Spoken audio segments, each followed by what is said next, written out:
அஸ்ஸலாமு அலைக்கும். இன்னைக்கு ஒரு சின்ன மினி விலாக் பார்க்கலாமா?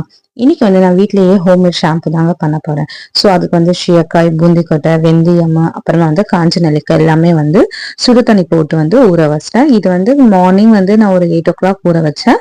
இப்போ ஒரு ஈவினிங் ஒரு 6 o'clock மேல அதை அரைச்சு நல்லா மசிச்சு நல்லா அரைச்சிட்டு இப்போ கொதிக்க விடுறேன். நல்லா கொதிக்கும்.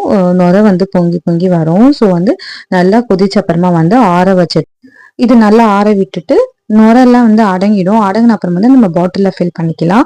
இது கெட்டு போகாம இருக்க நம்ம லெமன் ஜூஸ் ஆட் பண்ணலாம். நான் பயோன் ஜெம் தான் ஆட் பண்ணேன், ஆர்கானிக் ஷாப்ல பை பண்ணி. இது அழுக்குலாம் நுரை அதிகமா வராது. நம்ம ஷாம்புல எல்லாம் வருமே ஃபோமிங் அப்படிலாம் வராது. பட் அழுக்கு விட்டுடும். ஹேர் நல்லா ஷைனிங்கா இருக்கும் கண்டிப்பா.